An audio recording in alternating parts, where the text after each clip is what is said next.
I can still recall the evening Lillian confessed that she needed space. It didn't come during a disagreement or in a heated moment. It happened over a quiet dinner, candles flickering between us on the kitchen table. Her voice was steady, almost like she'd practiced the words ahead of time. She sat across from me, gently spinning her wedding ring around her finger, and said, "I feel like I've never had the chance to truly live." She told me she loved me but needed room to discover who she really was. I sat there blinking, trying to absorb what she was telling me. We had nearly 10 years of marriage behind us, a whole life built together. And now she was asking for space? I asked her what that even meant, doing my best to keep my tone level. She let out a breath and replied that she wanted to experience life without feeling confined, no limits, no obligations, just pure freedom. Her words didn't hit like a sudden blow, they cut slow and deep, twisting something inside me. I had always known marriages went through rough phases, but this didn't feel like a rough patch. This felt like the beginning of an ending. I asked in a soft voice, quieter than I intended, whether she was asking for a separation. She paused, then gave a small nod. "Just for a little while," she added. And that was it. No shouting, no storming out, no tearful goodbyes. It was a quiet, distant decision. That night, while she fell asleep peacefully next to me, I stayed awake staring at the ceiling, stunned by how calmly she'd shared something so life-altering. It was as if she had merely told me she was trying out a new hobby, not stepping away from the life we had built. I didn't plead with her, didn't try to convince her to stay. Maybe I was too shocked, or maybe I had sensed it coming for longer than I cared to admit. The next morning, she packed a small bag, kissed me on the cheek with the familiarity of someone greeting a distant acquaintance, and walked out the door. I sat at the edge of the bed, frozen, listening to the fading sound of her car leaving the driveway. That was when it hit me. I was suddenly free. I just had no idea what that freedom meant or what to do with it. What struck me most in the days that followed was the silence. Our home had never been particularly loud, we didn't have children, and neither of us was the type to leave the television running or music playing nonstop. But this silence wasn't just quiet, it was emptiness. Her voice no longer echoed through the rooms. Her laugh, her scent, even the subtle energy she brought to our space gone. Everything looked familiar but felt completely wrong, like walking through a dream where nothing quite fits. I moved through the days on autopilot, wake up, go to work, come home, sleep. I told no one what had happened. I wasn't ready for questions or sympathy or the inevitable advice people love to give. I convinced myself I was handling it. Lillian had told me it wasn't permanent, just a break. I clung to that. Then I saw the bank statement. I wasn't digging around. I was simply going through the usual pile of mail when I spotted it sitting on top, clear as day. A withdrawal of $5,000 from our joint account. My stomach dropped. She hadn't said anything about taking money. She hadn't mentioned any travel plans or hinted she'd need cash. But there it was, right in front of me, $5,000 gone without a word. I picked up my phone and hovered over the screen, unsure of what to say.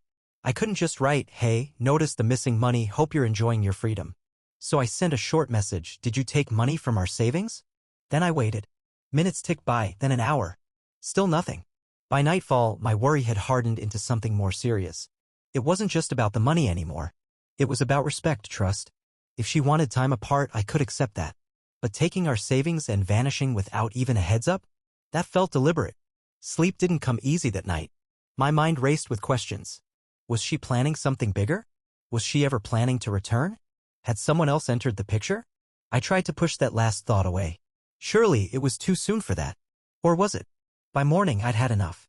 I wasn't going to wait in the dark any longer. I called in sick and decided to start looking for answers on my own. What I uncovered chilled me to the bone. I was never someone who snooped.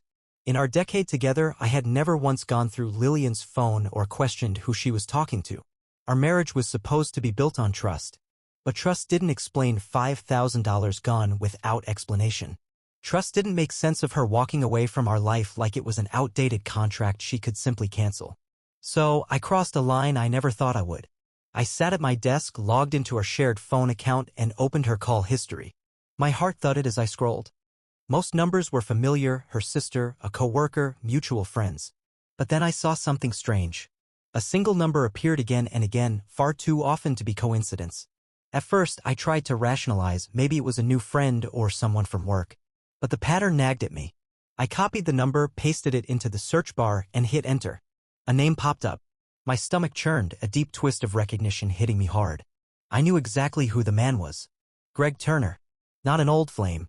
Not a mysterious outsider. That would have been too straightforward. No, Greg was familiar, too familiar. Someone I had heard about often.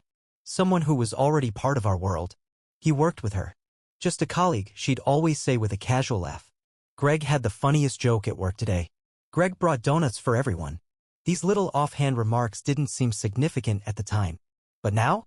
Now they carried a weight I couldn't ignore. My eyes were glued to the screen, breath becoming uneven. For weeks, she'd been calling him almost daily. Sometimes late at night, other times right in the middle of her workday. And now she was gone. Vanished. And Greg was the only person she consistently stayed in touch with. I felt foolish, blindsided. Still, I wasn't ready to jump to conclusions, not yet. I tried dialing her again. Straight to voicemail. I needed answers, and if she wouldn't give them to me, maybe Greg would. I grabbed my coat and stepped out into the night. I had no idea what I hoped to find as I drove to Greg Turner's apartment. Maybe some kind of epiphany. Maybe just the truth. Instead, I was met with the icy grip of reality. I wasn't one to get jealous. I didn't leap to wild conclusions. But I wasn't blind either. The signs had been there all along. I had simply chosen not to see them. Pulling into the lot, I didn't hesitate. I already knew which unit was his, had looked it up earlier. As I approached the building, I breathed in deeply, steadying myself. My knuckles tapped the door. Once. Then twice. Footsteps followed, and the door opened. Greg appeared, eyes widening in surprise. His expression hovered between nervousness and forced friendliness. "Marshall," he said, voice laced with that awkward casualness people use when they're pretending everything's okay. "What brings you here?" I didn't blink. "You know why I'm here?" He gulped, throat moving as he tried to form a response. "Look, man, I didn't let him finish. "Where is she?" Greg hesitated. His gaze flicked away for a split second, long enough to confirm what I already suspected. I stepped in closer. "Don't lie, Greg. I know about the money. I know she's been calling you. If there's something going on, just be honest. I'd rather hear the truth from you than find it out any other way." For a moment, it seemed like he'd try to dodge the question, maybe pretend nothing was happening. But then his shoulders dropped. Quietly, he stepped aside. There she was. Lillian sat on the couch, dressed in an oversized sweatshirt that didn't belong to her. She wasn't crying. She didn't look remorseful. She just looked exhausted. As if she had been bracing for this confrontation and had finally accepted it. I didn't feel fury. I didn't feel shattered. I just felt empty. "How long?" My voice came out calm, steadier than I imagined it would. She let out a sigh and rubbed her forehead. "A few months. A few months." I nodded slowly, my insides tightening. So it hadn't been about needing space or finding herself. She had been easing out of our life together while I stood there, unaware. Greg looked uneasy, like he wished he could vanish. Lillian seemed braced for a storm that never came. I just stood there, taking in the woman I had built a life with for 10 years, realizing she had dismantled it piece by piece, quietly and deliberately. "You could have just told me," I said, voice low but steady. Her mouth parted as if she might respond. But she didn't. There was nothing left to explain. I turned around and walked out. The moment I stepped into the night, the cold air stung like a slap to the face. I wasn't going to plead. I wasn't going to shout. I was simply going to move forward. Something told me she hadn't expected that. The drive back was silent. No music, no distractions, just the low hum of the engine and the weight of everything I had just seen. Lillian had made her decision. She wasn't confused. She hadn't needed time. She had been quietly planning this new life for a while. And Greg? He wasn't a mistake. He was her choice. But even as I pulled into the driveway, I didn't feel the fury I thought I should. I felt nothing. And that terrified me more than anything else. I stepped into the house and locked the door behind me. Everything inside looked the same, but none of it felt familiar. The furniture, the photos, nothing held the same meaning. I lowered myself onto the couch, staring down at my hands. For 10 years, Lillian had been at the center of every plan, every dream. But now she was no longer part of the picture. For the first time, I understood that I didn't need to wait for her to return. I took out my phone and began making changes. First, I locked our joint bank account. Then I removed her from every shared responsibility, credit cards, bills, the mortgage. She had already taken what she needed. I wouldn't let her take anything more. Then I did something I never imagined I'd do. I reached out to a lawyer. Not to be petty. It wasn't about revenge. It was simply time to bring things to a close. Surprisingly, the response came faster than I had anticipated. By the next morning, a consultation had already been arranged. That night, I finally managed to sleep after several restless days. It wasn't the most restful sleep, but it was something close to peace. The following day, I walked into the lawyer's office with an unexpected sense of relief. I had braced myself for a drawn-out ordeal, but Charles, the attorney, an older gentleman with a calm demeanor, quickly dispelled my worries. No children, no significant property disputes. If she doesn't push back, we can wrap this up in a few weeks. Weeks. That's all it would take to dissolve 10 years of marriage. Just a few signatures on paper, and it would all be over. That realization hit me hard. Maybe Lillian assumed I'd wait around.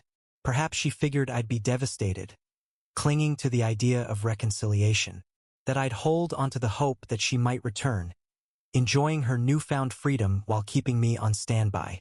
If that was her plan, she was in for a rude awakening. As I exited the office, I took a long breath. Felt like the first real breath I'd taken in a long while. I decided it was time to re-enter life. So I did something I hadn't done in years.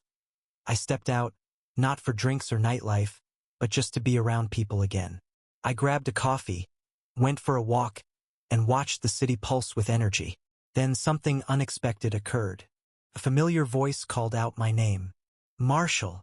I turned, surprised, and saw Evelyn, an old friend from what felt like another lifetime. We had lost touch long before Lillian ever claimed she needed space. And for the first time since everything fell apart, I felt a flicker of something new, something hopeful. I'd never been one to believe in fate. The idea that the universe choreographs perfect moments had always seemed like fantasy. But seeing Evelyn after all those years, it was hard not to wonder if maybe, just maybe, things did happen for a reason. She looked just like I remembered her.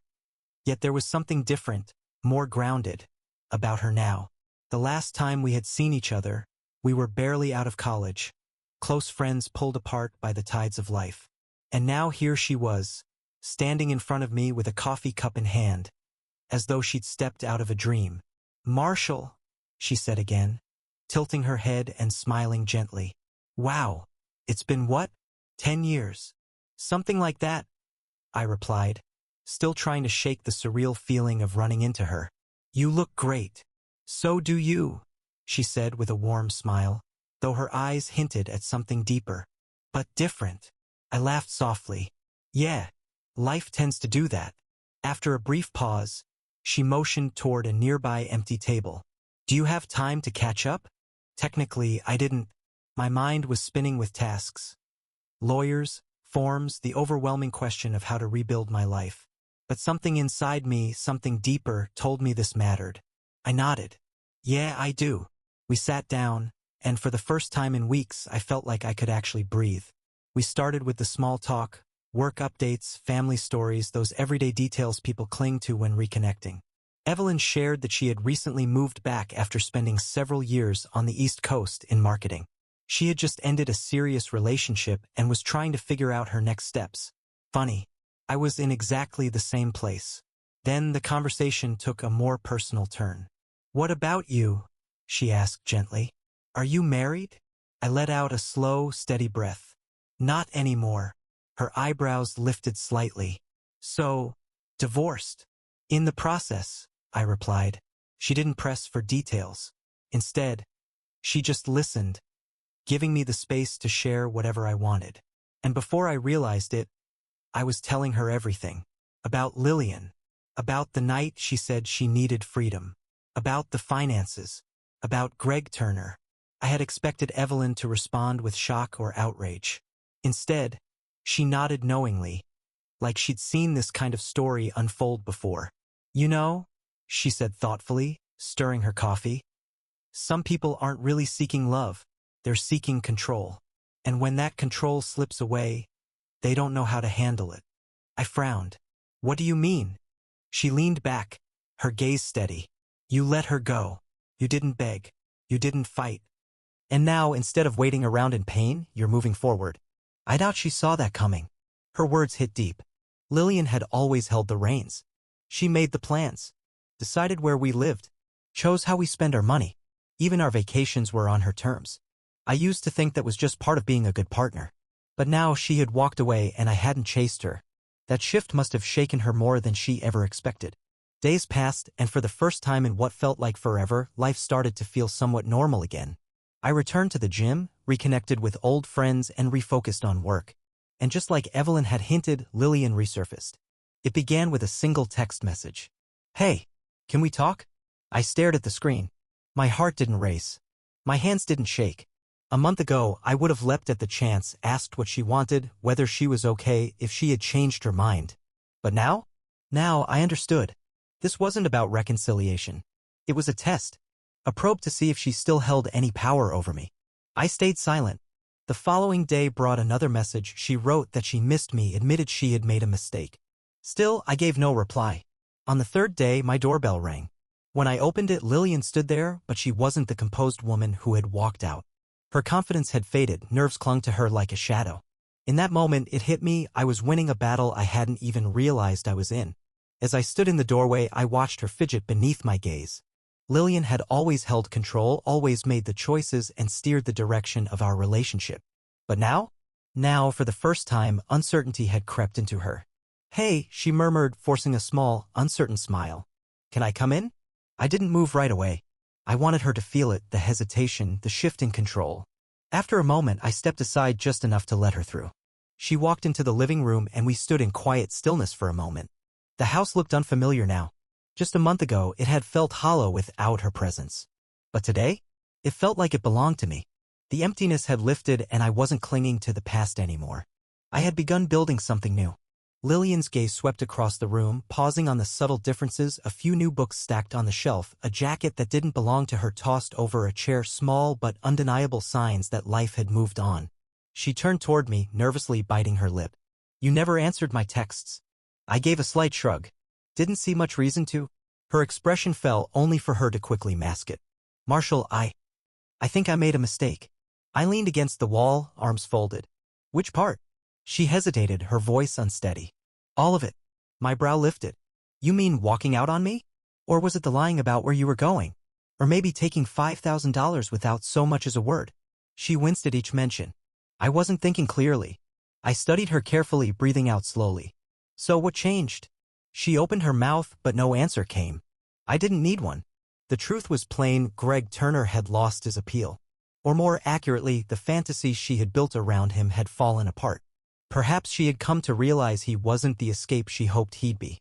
Maybe the secrecy had lost its excitement, leaving her face to face with a reality she hadn't prepared for. She had expected to return to find me waiting, shattered and desperate. But I wasn't either of those things. "I miss you," she whispered. I thought I needed space, but what I really needed was perspective. I took what we had for granted. "I know I don't deserve it, but I had to tell you anyway." She stepped closer, her eyes searching mine, pleading. "We can fix this. We can be us again." I let the silence linger. I watched her, hoping to see something true in her eyes. But all I saw was regret not for what she'd done, but because I wasn't making it easy for her. She expected me to embrace her with open arms, to offer a second chance without hesitation. Instead, I simply shook my head. "Lillian, I don't think you really want me." Her expression twisted. "Of course I do." "No," I said quietly, the weight of so many painful months starting to ease. "What you want is security. Stability.